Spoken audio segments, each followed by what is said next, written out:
Hey YouTube, this is Jay Kilroy.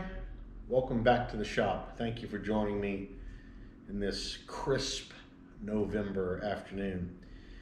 This is episode 1 of the Butchered Baldor, and I thought I'd kick you straight off and looking at the finished product. Here she is. This is a Baldor, or was, shall I say, a Baldor 1215W, which is a model that you can still buy. I have another one sitting right over here. And I wanted another machine to put a wire wheel and a deburring wheel on. And I happened upon this Baldor here at great discount locally on Craigslist. I purchased it, and I put it in one of my Shop ADHD videos a while back, and I finally got around to making the modifications to the machine. And as you can see, the modifications involve, well, plasma cutter. That's right. I took a plasma cutter to a Baldor 1215W. So those that are going to freak out right now. Get it over with. But anyway, you want to see how I got from the original machine to this. So we're going to go step by step. I hope you enjoy it. Please stick around for the follow-up at the end. And as usual, have fun.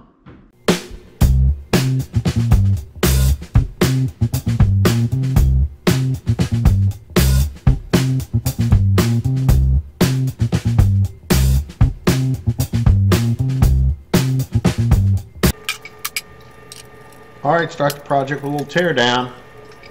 The word of the day was corrosion. Everything on this machine was rusted. The iron, the steel, the aluminum, everything was rusted in place.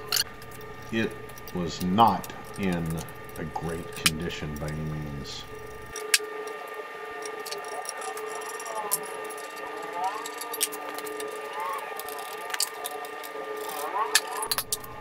What's that? That's a tapered hub bushing that is completely rusted in place. A little present from the previous owner.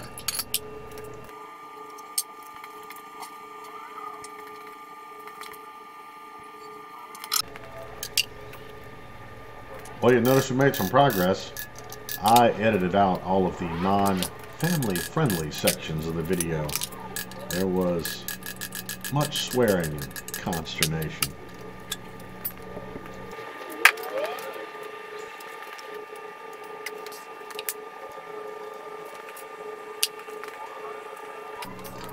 Can't get that old wheel off? I'll just break it.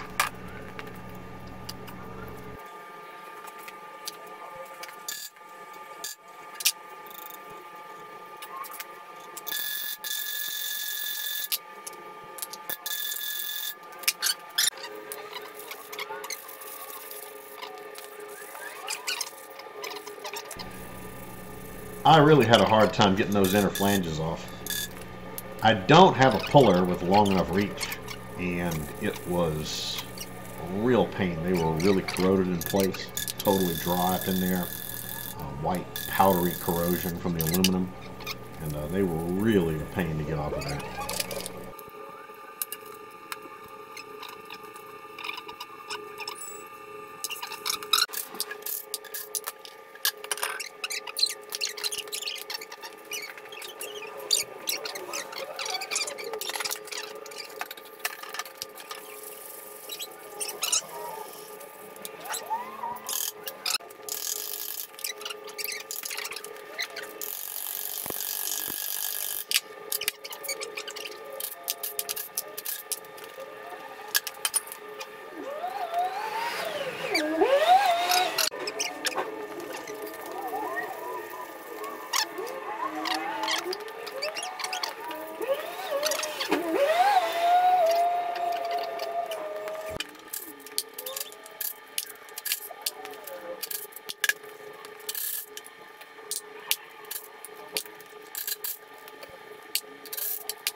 So the butchering begins on the bandsaw. but this was problematic. I mean, it was slow and painful, but I was going to have a problem with this curved section in the center.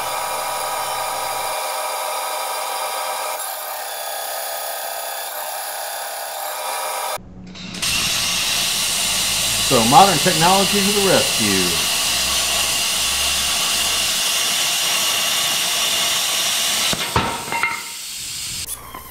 This Milwaukee 18-volt brushless grinder is fantastic.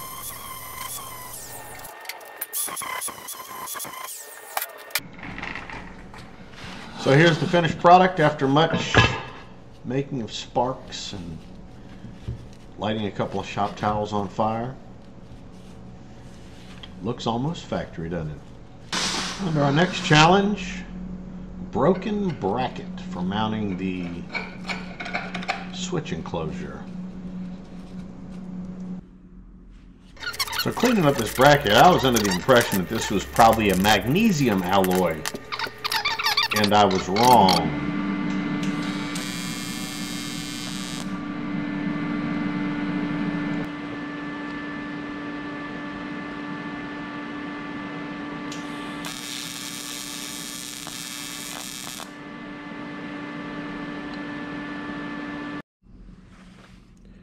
Well, I'm going to revise my estimate and say that this is some sort of heavily zinc bearing alloy that is not going to weld worth a flip. So we're going to go old school and hit it with the JB.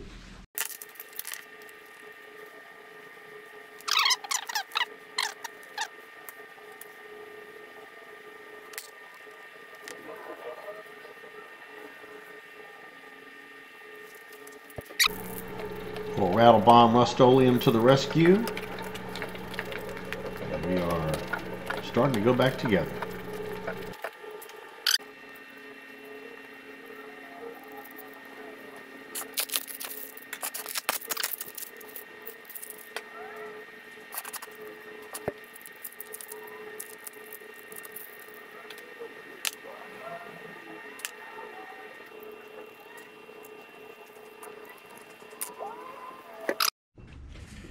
Alright, so we're going to begin the process of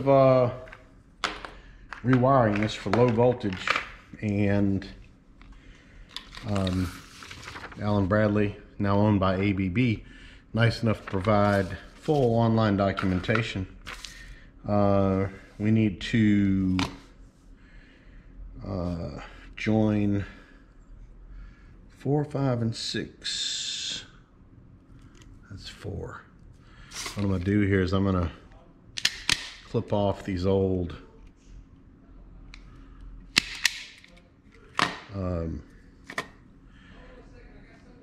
jumbled up wires. I'm just going to clean these up so I get some fresh.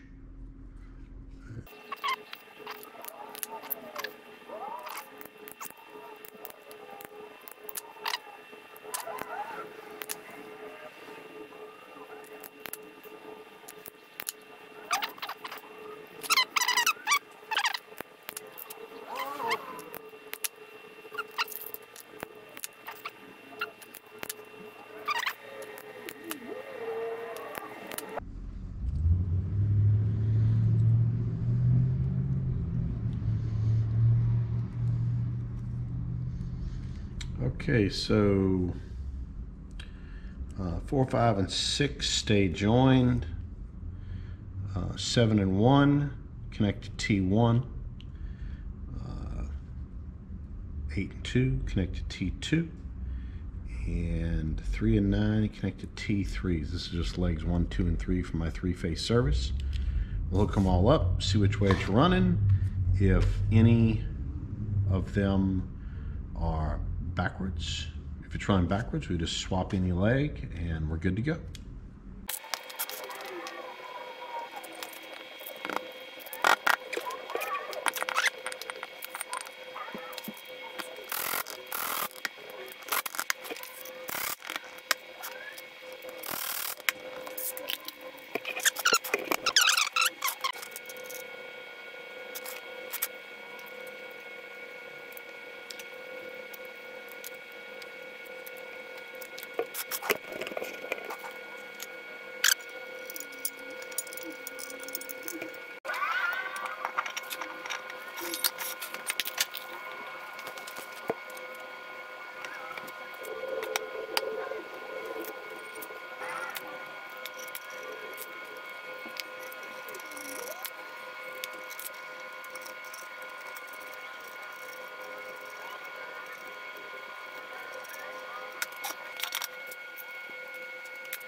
All right, we got our starter. This is the original starter, wired back down to the junction box in the back. I've plugged this hole in the top that was extra hole. They had wires running this thing like crazy. What we're going to do now is hook up our power cord. I'm going to knock this knockout right here out. We're going to put fitting here, and then we can run the cord down the back nice and out of the way.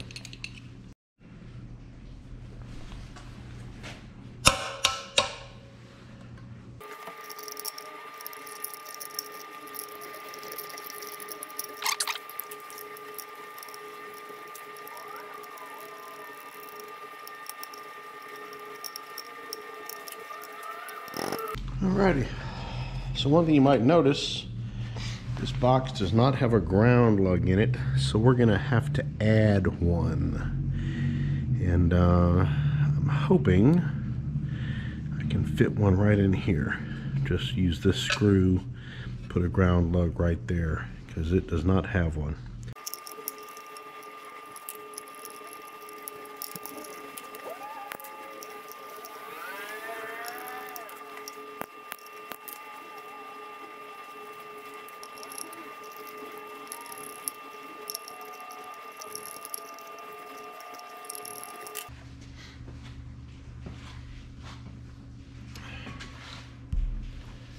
All right, so we're wired up for our first test run.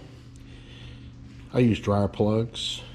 This is wired up for the 30 amp variation of a dryer plug, which is the crooked spade here on the bottom, the white wire. The 50 amp is 3 flat spades. So all of my machines that are on higher amperage machines are on 3 flat, and then my smaller machines on smaller circuits, they're on the crooked leg here, so 30 amp wiring.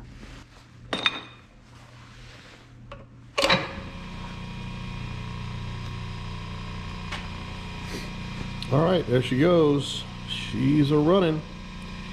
Off camera, I had to take the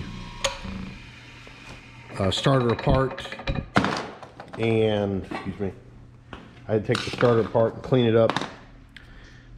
It was sticking, wasn't latching, so did a little cleanup on that.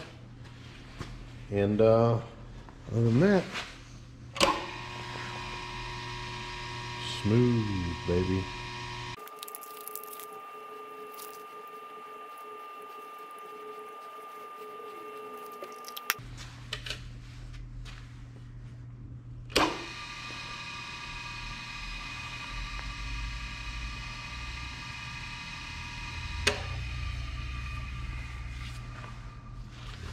So in order to facilitate removing the side cover a little easier than getting out a wrench, I'm going to replace the bolts with some short studs made out of some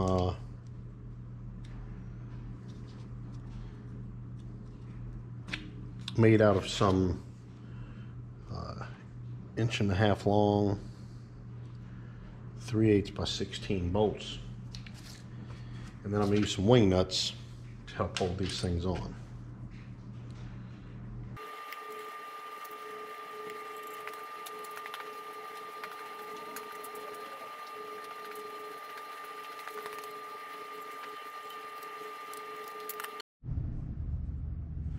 Okay, I got a wire wheel mounted up in here. This is a 12 inch by 2 inch face wire wheel, crimped wire wheel.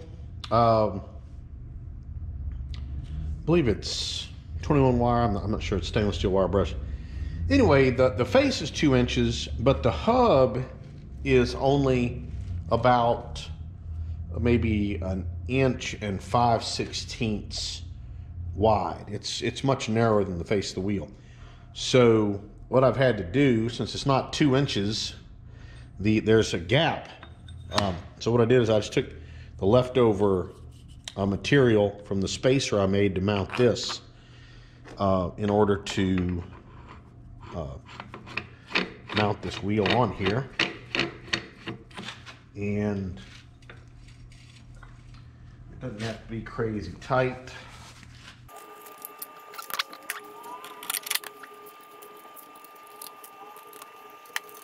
Also, the thread on that shaft here was a little bunged up. I couldn't get the nut all the way down, so I took this rather large 1 1/4 by 7 die and ran it down on there to clean that thread up. Worked fine. Let's turn it around here.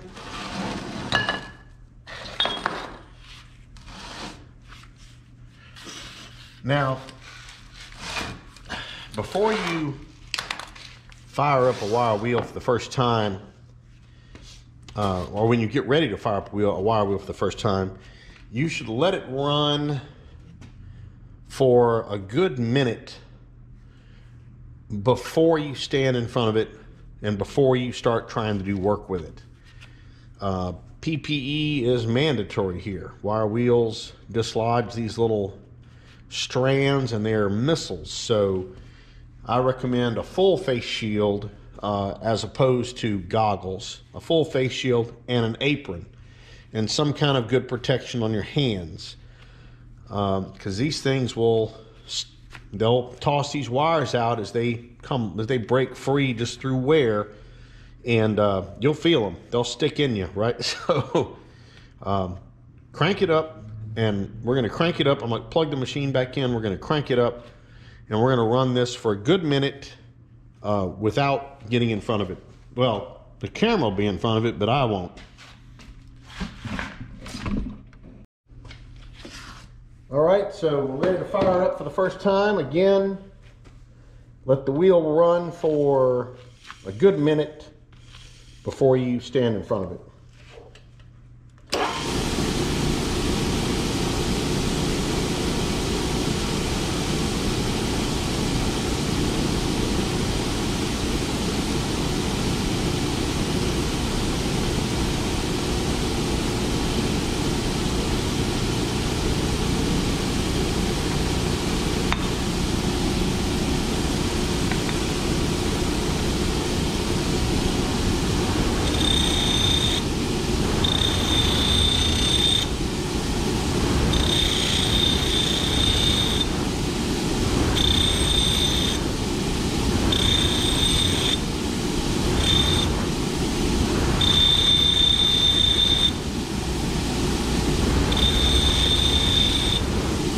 All right,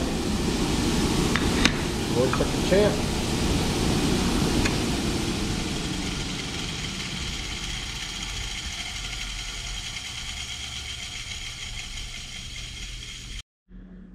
So there you go, end of episode 1 of the butchered Baldor. Just for reference, here's all the parts that were cut off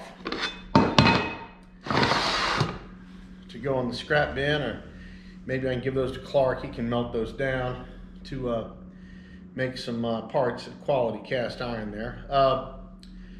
Anyway, it's a nice little project, and I think the machine's going to be very useful around here. Like I said, there's 2 more projects to come along with this machine. Adapter to mount the 12-inch deburring wheel, and then obviously a stand. So got some work going on back here behind the shop, building a porch, and I'm going to have some leftover 6x6 square tube, so that should be a perfect source for material to build a stand for this thing. The Baldor stands, the GA20 Baldor stands, command serious bucks. About the cheapest price I've found used was about $500. So I only paid $200 for this. So that's not going to work. So anyway, thank you very much for joining me in the shop today. I hope you enjoyed this. If you're mad at me because I cut up the Baldor, please comment below. If you think it's great, please comment below. I always love comments. One of the things that was interesting, the buildup of grinding wheel grit media was so built up inside these guards that I chipped it out with a chipping hammer. It was well over a 1/4 inch deep, almost all the way around the interior on the flat. Just solid media grit. You know, it was just unbelievable. That was interesting. So this thing obviously had seen some use. And by the sounds that the bearings were making, I can believe it. So anyway, once again, thank you for joining me. I hope you had a wonderful Thanksgiving and are looking forward to a joyous Christmas season in this era of COVID. As usual, be safe in the shop, and I'll be back with you soon.